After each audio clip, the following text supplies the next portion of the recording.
Hi there, my name's Lisa. Welcome to English for Everyone. Today you're going to learn some very important expressions that native speakers use every day. Let's take a closer look. The toys are on the floor. They are scattered all over the floor. It's not the right place for the toys. It's not the correct place for the toys. In English, we have an expression. They don't go on the floor. The toys don't go on the floor. Where do they go? They go in the box. It's the correct place for the toys. It's the right place for the toys. They go in the box. The books don't go on the floor. Where do they go? They go on the shelf. The clothes don't go on the floor. Where do they go? They go in the closet. Remember, the word clothes is always used in the plural form. The clothes are. The clothes are on the floor. Where are the clothes? They're on the floor.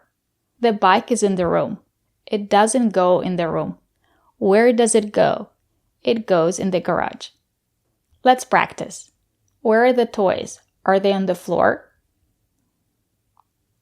That's right. They're on the floor. Do they go on the floor? That's right. They don't go on the floor. Where do they go? That's right. They go in the box. Do the books go on the floor? That's right. They don't go on the floor. Where do they go? Do they go on the shelf? That's right. They go on the shelf. Where are the clothes? Are the clothes on the floor? That's right. They're on the floor. Do they go on the floor? That's right. They don't go on the floor. Where do they go?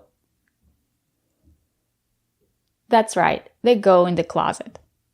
So, if something is not in the right place, we say, put it away, or if you have two objects or more, we say, put them away. For example, the toys are on the floor. They don't go on the floor. He needs to put the toys away.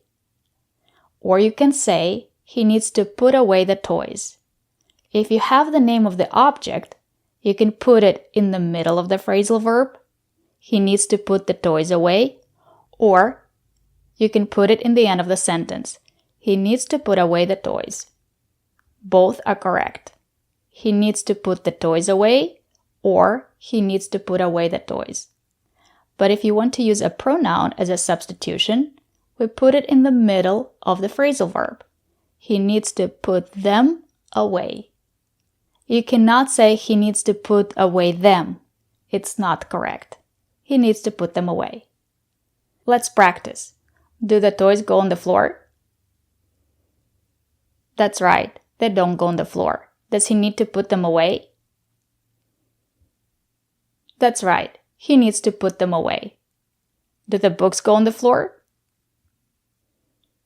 That's right. They don't go on the floor. Does he need to put them away? That's right. He needs to put them away. The bike doesn't go in the room. Does he need to put it away? That's right. He needs to put it away.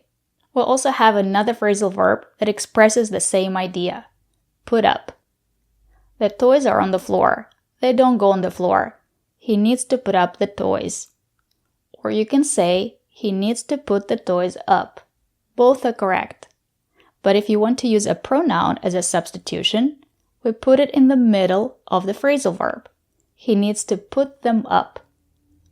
Let's practice. Do the toys go on the floor? That's right. They don't go on the floor.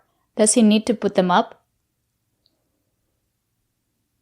That's right. He needs to put them up. He needs to put them where they go. And they go in the box. Does he need to put up the books?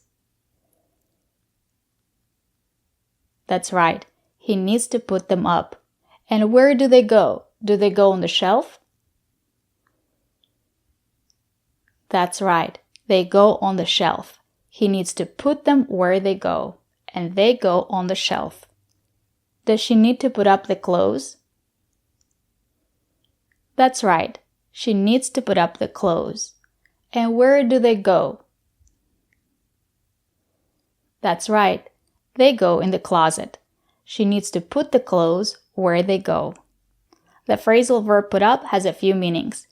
If you want to learn the most important meanings of the phrasal verb put up, check out the link in the description. Thank you for watching, and if you want to learn English and practice speaking English, subscribe to our channel. Bye!